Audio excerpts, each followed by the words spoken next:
नमस्कार दोस्तों। उम्मीद करते हैं आप लोग अच्छे होंगे। दोस्तों अभी हमारे पास में रोमानिया की कुछ रिक्वायरमेंट आई हैं और ये रिक्वायरमेंट बहुत पहले से पाइपलाइन में थी, जिसके बारे में हमने आपको लाइव सेशन में बताया था।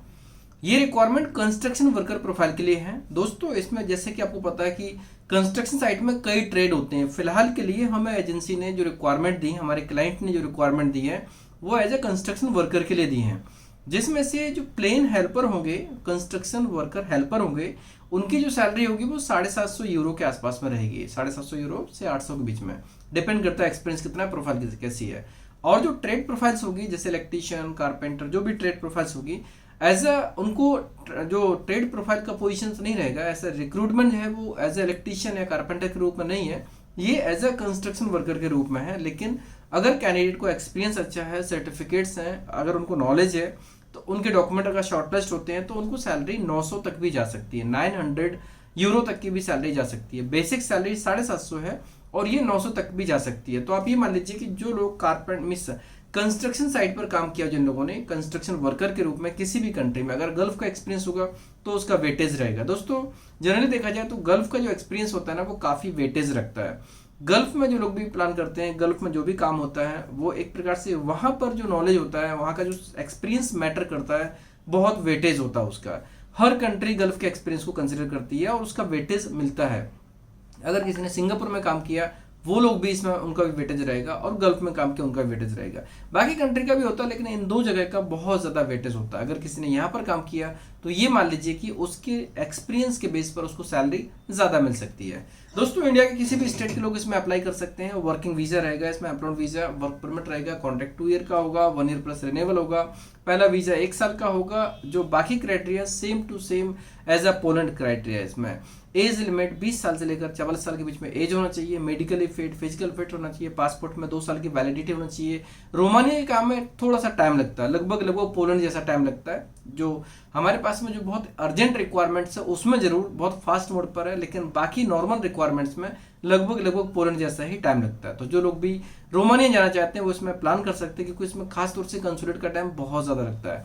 वहाँ के टाइम का, वहाँ के डॉक्यूमेंटेशन का तो लगभग बराबर ही रहता है, लेकिन यहाँ पर कंसुलेट का टाइम थोड़ा सा ज़्यादा लगता है। तो टोटल प्रोसेस देखा जाए तो वो पोलैंड के हिसाब से रहेगी। लेकिन यहाँ पर सबसे इंपॉर्टेंट है कि इसका रिजल्ट बहुत शानदार है। रोमानिया का रिजल्ट बहुत अच्छा है। रोमानिया में जो अप्रूवल रेशियो है काफ़ी अच्छा है, पहले भी अच्छा था, शेंगन में आने के बाद में भी अच्छा है। आपके पास में अगर अच्छा ऑफर है, आपके पास में क्लाइंट अच्छा है, एम्प्लॉयर अच्छा है, तो ये मान लीजिए वीज़ा लगने के चांसेस बहुत ज़्यादा होते हैं। नॉर्मली देखा जाए तो यहाँ पर जो पहले का रेशियो है 90-95% लोगों का रेशियो रहा है, और यहाँ पर जनरली कोई इश्यूज नहीं आते हैं। और बैंक स्टेटमेंट की बात करें तो बैंक स्टेटमेंट लगभग 2.5 से 3 लाख की स्टेटमेंट पर भी काम हो सकता है। बाकी सबको सेम है। पीसीसी चाहिए, इसमें मेडिकल नॉर्मल होना चाहिए, मतलब मेडिकल की रिपोर्ट नहीं चाहिए, बट मेडिकली फिट होना चाहिए, कोई बीमारी नहीं होनी चाहिए। यूरोप में जनरली कहीं पर भी किसी भी रूप में कोई भी मेडिकल सर्टिफिकेट की आवश्यकता नहीं पड़ती है। कुछ कंट्रीज में स्पेशल होता है, स्पेसिफिक होता है, तो उसी कंट्री में रहता है। अदरवाइज कोई भी मेडिकल सर्टिफिकेट की रिक्वायरमेंट नहीं होती। मेडिकली फिट नहीं हो, मतलब मेडिकली फिट हो, सर्टिफिकेट ना हो, तो लोग भी इसमें अप्लाई कर सकते हैं। जो ये सबसे इंपॉर्टेंट है। और खास तौर से गंभीर बीमारी तो किसी भी रूप में नहीं होना चाहिए। टीबी, HIV, कैंसर, हेपेटाइटिस, ये बीमारी जनरली नहीं होना चाहिए। और हाई बीपी, हाई शुगर, ये भी नहीं होना चाहिए। एंड विजन अच्छी होना चाहिए, ईयर से अच्छे सुनाई देता हो, और हेल्दी हो, फुर्तीले हो। वेट भी 95 kg से ज़्यादा नहीं होना चाहिए। 85 ऐसे नॉर्मल रहता है, लेकिन हाइट वाइज अगर देखा जाए तो 95 तक भी जा सकते हैं अगर हाइट अच्छी है तो। सो ये सबसे इंपॉर्टेंट है कि वहाँ पर उनको प्रोडक्शन चाहिए, उनको आउटपुट चाहिए, उनको काम चाहिए। अगर आप कोई भी काम कर रहे हैं, अगर फुर्ती में काम कर सकते हैं, तो आप डेफिनेटली, चाहे भले आप 42, 43, 44 ईयर के हैं, तो भी कंपनी आपको हायर करेगी। टोटल हमें 12 लोगों की रिक्वायरमेंट है। वैसे आगे चलकर रिक्वायरमेंट और भी बढ़ने वाली है, क्योंकि अभी हम हर एक कंट्री पर बहुत डीपली फोकस कर रहे हैं। जैसे हम यूरोप में फोकस होने का सबसे बड़ा कारण ये है कि अगर यूरोप में जितनी भी मल्टीपल रिक्वायरमेंट्स होती हैं, खासतौर से हमारा फोकस आगे चलकर ड्राइवर और कुक प्रोफाइल्स पे काफ़ी होने वाला है, और होटल लाइन के जॉब्स पे होने वाला है, क्योंकि इनकी डिमांड काफ़ी ज़्यादा होती है और उनके रिलेवेंट कैंडिडेट्स हमारे पास में काफ़ी होते हैं, ऑलरेडी इंक्वायरीज भी करते हैं। तो ये आपको आगे चलकर मिलेगा। फिलहाल के लिए कंस्ट्रक्शन वर्कर 12 लोगों की रिक्वायरमेंट है, और इनका जो प्रोसेसिंग रहेगा वो लगभग 8 महीने के आसपास में, पकड़ लीजिए कि 8 महीने के आसपास तक इसमें टाइम लगेगा। तो जो लोग भी इंटरेस्टेड हैं वो टाइम डेडिकेट कर सकते हैं और रोमानिया में जाके अपना करियर बनाना चाहते हैं और खास तौर से शेंगन में अपना करियर बनाना चाहते हैं, उनके लिए गोल्डन अपॉर्चुनिटी होगी, क्योंकि इसमें इजी प्रोसेस है, कोई इंटरव्यूज नहीं होंगे, डॉक्यूमेंट के बेस पर चीज़ें होंगी, डॉक्यूमेंट के बेस पर सिलेक्शन होगा, शॉर्ट लिस्टिंग होगी, सिलेक्शन हो जाएगा, कन्फर्मेशन हो जाएगा, वर्क परमिट एप्लीकेशन चला जाएगा। तो ये मान लीजिए कि इसमें हमें कोई भी इंटरव्यू कंडक्ट नहीं करना। इंग्लिश की बात करते हैं तो बेसिक इंग्लिश जो कि नॉर्मल एक क्राइटेरिया होता है इंग्लिश में, लाइक आप अपने आप को इंट्रोड्यूस कर पाएँ, जो लिखा उसको पढ़ पाएँ, समझ पाएँ, गूगल ट्रांसलेशन कर पाएँ, तो आप इसमें सेलेक्ट हो सकते हैं, आप अप्लाई कर सकते हैं। मतलब कि कोई भी कैंडिडेट अगर उसको इंग्लिश बोलना नहीं आता है तो भी कोई इशू नहीं है, अगर उसको गूगल ट्रांसलेशन ढंग से आता है वो भी इसमें अप्लाई कर सकते हैं। रोमानिया में वहाँ की लोकल लैंग्वेज भी चलती है, इंग्लिश भी चलती है। रोमानिया कंट्री पहले शेंगन में नहीं थी, अभी लास्ट ईयर ही शेंगन में आई है।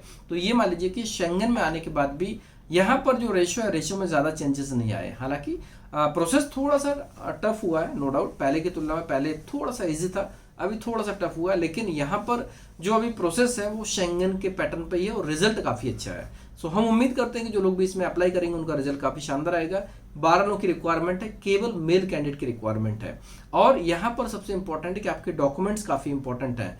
अगर आपको जैसे एक्सपीरियंस है किसी भी कंट्री में तो आपको सर्टिफिकेट प्रोवाइड करने होंगे।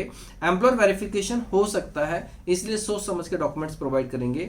एंड एक्सपीरियंस सर्टिफिकेट जो रहेंगे ना, एक्सपीरियंस सर्टिफिकेट के बेस पर आपको सैलरी ज़्यादा मिल सकती है। अगर एक्सपीरियंस नहीं है, फ्रेशर के रूप में जाएंगे तो 750 यूरो आपको मिली जाएगी। एकोमोडेशन कंपनी प्रोवाइड करेगी, फूड प्रोवाइड नहीं करेगी, जो पैटर्न यूरोप का है उसी तरीके से रहेगा। इसमें एकोमोडेशन कंपनी प्रोवाइड करेगी, यूटिलिटी बिल्स आपको करने पड़ेंगे और फूड आपको मैनेज करना पड़ेगा।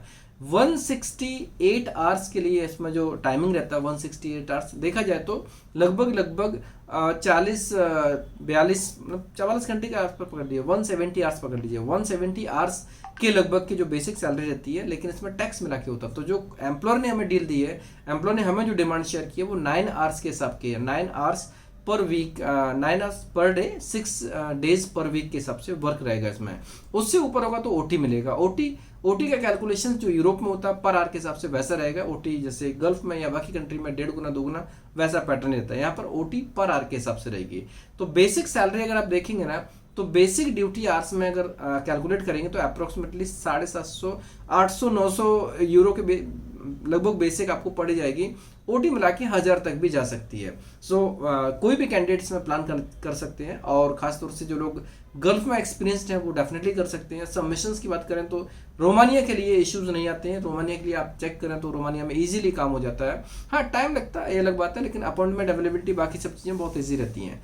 और सबसे इंपॉर्टेंट चीज़ क्या होती है कि ये बहुत बड़ी कंट्री है, यहाँ पर एम्प्लॉयमेंट की काफ़ी रिक्वायरमेंट होती है। बहुत से एम्प्लॉयर्स के पास कमी रहती है, लेकिन एक्चुअली सेम चीज़ होती है, राइट कैंडिडेट को राइट कंपनी नहीं मिलती है और राइट कंपनी को राइट कैंडिडेट नहीं मिलती है, या राइट कंपनी को राइट एजेंसी नहीं मिलती है, राइट एजेंसी को राइट एम्प्लॉय नहीं मिलती। ये सप्लाई डिमांड का एक फंडा है जिसकी वजह से वहाँ पर डिमांड बनी रहती है और कैंडिडेट सर्च करते रहते हैं। कई बार जो रिक्वायरमेंट्स होती हैं, रिक्वायरमेंट्स में कई बार चीज़ें मिसमैच होती है, तो जो ट्रांसपेरेंसी, ऑथेंटिक, लीगल वे में काम करने वाले एजेंसी के लिए वो लोग भी वेलकम करते हैं। इसलिए हमें जो रिस्पांस मिल रहा है आप देखेंगे तो पिछले 2.5 से 3 महीने के अंदर काफ़ी अच्छा रिस्पांस मिला यूरोप में। एंड यूरोप में जो काम जहाँ काम होता है वहाँ पर हम पूरी तरह से प्रयास कर रहे हैं और हमें लगभग हर जगह रिजल्ट मिल रहा है। थोड़ा देर से जल्दी देर वो चलता रहता है, क्योंकि एकदम कोई भी कंपनी एकदम तो ट्रस्ट नहीं करती है। अभी फिलहाल जिन कंपनीज ने हमें काम देना शुरू किया, जैसे हमारे पास पहला स्लॉट इनके पास पहुंचेगा तो जो उनकी एक्सपेक्टेशन है उसके बेस पर हम आगे और भी न्यू डिमांड्स, न्यू ऑर्डर्स लेकर आएंगे। क्योंकि हमने जो भी डील किया उसमें 2 चीज़ें सबसे इंपॉर्टेंट है कि कैंडिडेट का नुकसान नहीं होना चाहिए, हमारी तरफ से पॉइंट रहा था, और उनकी तरफ से है कि एम्प्लॉयर को नुकसान नहीं होना चाहिए। मतलब कि जो भी बंदा जाएगा उसको 1 साल वहाँ पे काम करना होगा, that is very important, mandatory रहेगा। सो ये एक सबसे इंपॉर्टेंट चीज़ है। कोई भी कैंडिडेट जो इसमें इंटरेस्टेड होगा इसमें अप्लाई कर सकते हैं। कोई क्वारी होगी तो आप टीम से पूछ सकते हैं। लाइव सेशन में भी हम इसके बारे में बात करेंगे।